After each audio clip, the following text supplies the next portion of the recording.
तेरा वादा, वो कसम, वो इरादा। ये पंक्तियां तो आप सभी को याद ही होंगी। फिल्म हम किसी से कम नहीं का ये गाना मौजूदा वक्त में देश के अन्नदाताओं और केंद्र की मोदी सरकार के बीच के संवाद को भी दर्शाता है। नमस्कार, आप देखना शुरू कर चुके हैं 4 PM न्यूज नेटवर्क और मैं हूं आपके साथ प्रगति ठाकुर। देश के किसान केंद्र सरकार से यही कह रहे हैं कि हम किसी से कम नहीं हैं।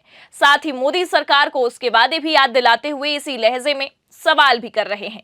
अपने इस सवाल का जवाब जानने के लिए ये अन्नदाता एक बार फिर सड़क पर उतरे हैं और दिल्ली दरबार तक अपनी बात पहुंचाना चाहते हैं। लेकिन हर मुद्दे की तरह इस बार भी सरकार कानों में रुई डाले हुए बैठी है।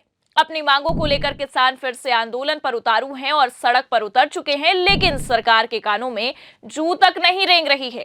लेकिन ऐसा लगता है कि अब किसानों का ये मुद्दा केंद्र की मोदी सरकार के लिए एक बड़ी मुसीबत बन सकता है, क्योंकि अब तो सरकार के अपने ही सरकार पर सवाल उठाने लगे हैं। और आपको बता दें कि किसानों से किए गए सरकार के वादा खिलाफी को लेकर उस पर प्रश्न चिन्ह लगा रहे हैं। अक्सर सरकार की स्तुति करने वाले और पीएम मोदी के सम्मान में 60 अंश के कोड से भी ज्यादा झुके रहने वाले देश के उपराष्ट्रपति जगदीप धनखड़ भी अब किसानों के मसले पर सरकार के सामने सीना तानकर खड़े हो गए हैं।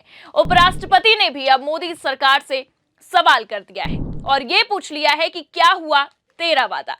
अपने पद की शक्तियों को याद करते हुए और अपने ओहदे का सम्मान करते हुए अब जगदीप धनखड़ ने अपनी ही सरकार माने मोदी सरकार से किसानों को लेकर सवाल कर दिए हैं और सख्त लहजे में इस मामले पर सरकार की नाकामी की आलोचना भी कर डाली। सबसे बड़ी बात, उपराष्ट्रपति ने ये सवाल और फटकार देश के मौजूदा कृषि मंत्री शिवराज सिंह चौहान के सामने लगाई है। उपराष्ट्रपति धनखड़ ने किसानों के समर्थन में उतरते हुए कृषि मंत्री के सामने सवाल पूछे कि कृषि मंत्री जी, एक एक पल भारी है आपका। मेरा आपसे आग्रह है कि कृपया करके मुझे बताएं, क्या किसान से वादा किया गया था?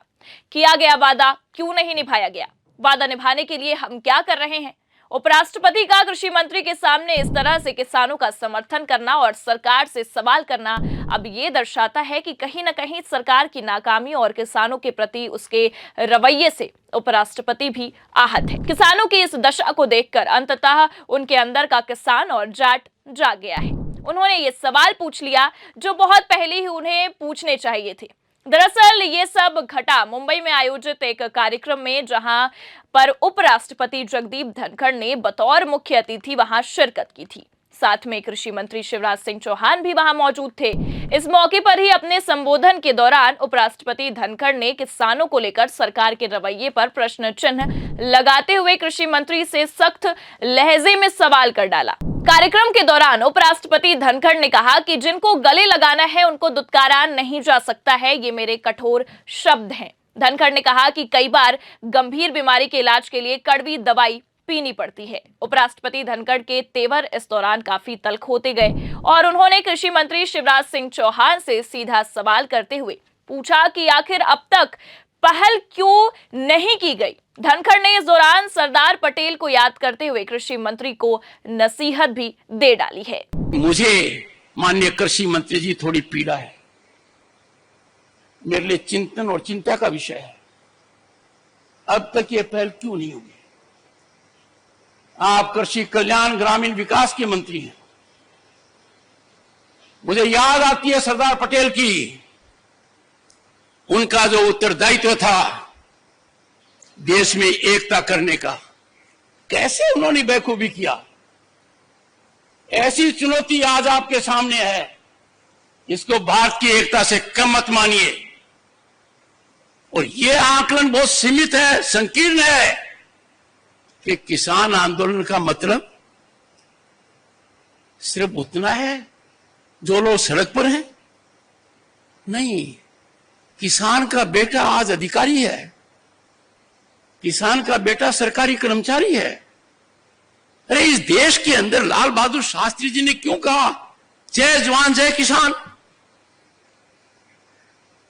उस जय किसान के साथ हमारा रवैया वैसा ही होना चाहिए तो लाल बहादुर शास्त्री की कल्पना थी।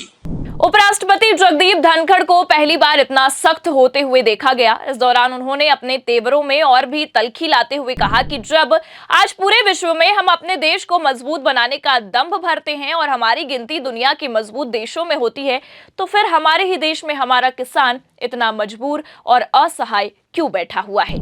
तो मेरा किसान परेशान क्यों है, क्यों पीड़ित है? Why the farmer is stressed? ये बहुत गहराई का मुद्दा है। इसको हल्के में लेने का मतलब है we are not practical, our policy making is not in right track. कौन है वो लोग कहते हैं कि प्रधान की अपने किसान को उसके उत्पाद की उचित मूल्य दे देंगे? तो मुझे समझ में नहीं आता कोई पहाड़ गिरेगा। किसान अकेला है जो असहाय है। उपराष्ट्रपति ने मंच पर ही बैठे कृषि मंत्री शिवराज सिंह चौहान की ओर इशारा करते हुए उनसे भावुक होते हुए सीधे सवाल कर दिए कि आखिर इस दिशा में अब तक क्या किया गया? क्या किसानों से वादा किया गया? क्या उस वादे को निभाया गया? कृषि मंत्री जी, एक एक पल आपका भारी है। मेरे आपसे आग्रह है और भारत के संविधान के तहत दूसरे पद पर विराजमान व्यक्ति आपसे अनुरोध कर रहा है कि कृपया करके मुझे बताइए, क्या किसान से वादा किया गया था? और वादा किया गया, वादा क्यों नहीं निभाया गया? और वादा निभाने के लिए हम क्या कर रहे हैं? गत वर्ष भी आंदोलन था, इस वर्ष भी आंदोलन है। काल चक्कर घूम रहा है, हम कुछ कर नहीं रहे हैं। इस पूरे कार्यक्रम के दौरान जगदीप धनखड़ के भाषण में उनकी नाराजगी और भावनाएं साफ देखी गई। वो कई मौकों पर भावुक हुए तो कई बार उन्होंने सरकार पर सख्ती भी दिखाई। अपने संबोधन के दौरान धनखड़ ने कहा कि ये केवल मेरी भावनाओं का 5% है, मैं ज्यादा खुलकर बोल नहीं रहा हूं। अपने तेवरों को आगे और कड़ा करते हुए उपराष्ट्रपति ने कहा कि मैं संविधान के पदों में बंधा हूं, इसलिए अपनी भावनाओं को पूरी तरह से उजागर नहीं कर पा रहा हूं। कहीं न कहीं धनखड़ ने सरकार के प्रति अपनी नाराजगी को साफ जाहिर किया और शिवराज सिंह चौहान के सामने ये जता दिया कि किसानों को लेकर सरकार से उनकी नाराजगी गहरी है, जिसे शायद वो अब तक दबा कर बैठे थे, लेकिन सरकार के इस रवैये ने कहीं न कहीं उन्हें बोलने पर मजबूर कर दिया है। अपने सख्त तेवर जारी रखते हुए उपराष्ट्रपति ने कहा कि पूरा देश चाहता है कि किसानों के साथ पूरा न्याय हो। अपने संबोधन को अपने बचपन की ओर ले जाते हुए धनखड़ ने कहा कि जिंदगी बचपन में गोबर में पांव रखकर निकाली है, उन कष्टों को महसूस किया है। एक बार फिर मोदी सरकार की योजनाओं को निशाना पर लेते हुए उपराष्ट्रपति ने कहा कि आपकी बड़ी बड़ी योजनाएं कारगर हैं, भारत आज ख्याति पर है, लेकिन इसमें किसान की भागीदारी क्यों नहीं है? मैं 10 संस्थाओं में गया, वहां मुझे कोई किसान नहीं मिला। सरकार पर सीधे निशाना साधते हुए उपराष्ट्रपति धनखड़ ने कहा कि हम रास्ता भटक चुके हैं, ये रास्ता खतरनाक है। धनखड़ सख्त लहजे में उन्होंने कहा कि दुनिया की कोई ताकत किसान की आवाज को नहीं दबा सकती है, उसे कुंठित नहीं कर सकती है। मानकर चलिए अपने रास्ता भटक गए हैं, हम उस रास्ते पर गए हैं जो खतरनाक है। किसान हमारे शरीर का अंग है, भारत मां का दिल है। किसान के आंसू आंखों से नहीं आते हैं, वो आंसू को आंखों में समाता है। और मेरी पीड़ा है कि किसान के हितैषी आज चुप है, बोलने से कतराते हैं। देश की कोई ताकत किसान की आवाज को कुंठित नहीं कर सकती। अक्सर पीएम मोदी के आगे झुके रहने वाले उपराष्ट्रपति जगदीप धनखड़ पहली बार सीना तान कर खड़े हुए हैं और सरकार को जमकर फटकार या कह ले कि लताड़ लगाई है।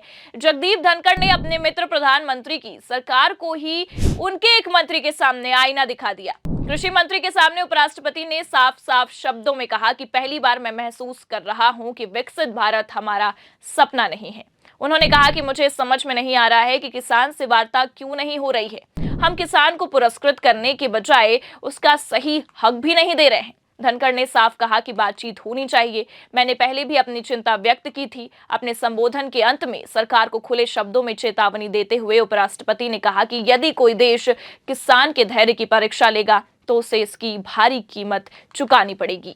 अक्सर सरकार के प्रति अपने झुकाव वाले रवैये को लेकर विपक्ष के आरोपों का सामना करने वाले उपराष्ट्रपति जगदीप धनखड़ ने पहली बार सरकार को घेरा है और उससे सवाल भी किए हैं। पहली बार मोदी सरकार के सामने सीना तान कर खड़े हुए राज्यसभा के सभापति धनखड़ ने सरकार से भावुक अपील करने से लेकर उसे खुले शब्दों में चेतावनी तक दे डाली है। उपराष्ट्रपति द्वारा अपनी ही सरकार पर सवाल उठाने और फटकार लगाने के बाद अब विपक्ष को भी केंद्र की मोदी सरकार को घेरने का एक और मौका मिल गया है। उपराष्ट्रपति के बयान के बाद कांग्रेस के महासचिव जयराम रमेश ने भी सवाल उठाए। कांग्रेस नेता ने सोशल मीडिया पर लिखा कि सभापति जी, भारतीय राष्ट्रीय कांग्रेस से यही सवाल लगातार पूछ रही है। पहला, एमएसपी के लिए कानून गारंटी कब हकीकत का रूप लेगी? एमएसपी तय करने के लिए स्वामीनाथन फॉर्मूला कब लागू होगा? जिस तरह पूंजीपतियों को कर्ज से राहत दी गई, उसी तरह का लाभ किसानों को कब मिलेगा? अब राष्ट्रपति धनखड़ के सवाल उठाने के बाद और सरकार को फटकारने के बाद केंद्र की मोदी सरकार पर दबाव और भी बढ़ गया है, क्योंकि वैसे भी इस बार किसानों की मांगों को अनदेखा करना मोदी सरकार के लिए इतना आसान नहीं होगा, क्योंकि इस बार सत्ता बैसाखियों के सहारे टिकी हुई है और बिहार में अगले साल कुछ ही महीनों बाद चुनाव भी होना है। तो वहीं दिल्ली का चुनाव भी सिर पर है। अब इस चुनावी माहौल में अब जब सरकार के अपने लोग ही और पीएम मोदी के मित्र भी किसानों के मामले को लेकर सरकार को घेरे और उसके रवैये पर सवाल उठाए, तो अब निश्चित ही किसानों का मुद्दा मोदी सरकार के लिए एक बड़ी चुनौती बन सकता है। देखना यह है कि कानों में रुई डाले बैठी मोदी सरकार पर उपराष्ट्रपति की फटकार और आए दिन उठ रही आवाजें कोई असर डालने में सफल हो पाएंगी या नहीं। क्या सरकार एक बार फिर देश के अन्नदाताओं के आगे झुकेगी और उनकी मांगों को मानेगी या नहीं? लेकिन इन सब के बीच एक और सवाल कि क्या जगदीप धनखड़ भी अब सत्यपाल मलिक की राह पर चल पड़े हैं? और कभी बीजेपी के दिग्गज नेताओं में गिने जाने वाले धनखड़ ने अब मोदी सरकार के विरुद्ध ही बगावती सुर अपना लिए हैं। बेशक अभी उनका कार्यकाल बाकी है, लेकिन क्या वो सत्यपाल मलिक की राह पर बढ़ चुके हैं? लेकिन फिलहाल देखना तो ये होगा कि इन सब मामलों के बाद भी इस बार सरकार अपने वादे पर खरी उतरती है या नहीं। आपको क्या लगता है पूरे मामले पर? अपनी प्रतिक्रिया कमेंट करके जरूर बताइए और देखते रहिए 4PM न्यूज नेटवर्क। नमस्कार।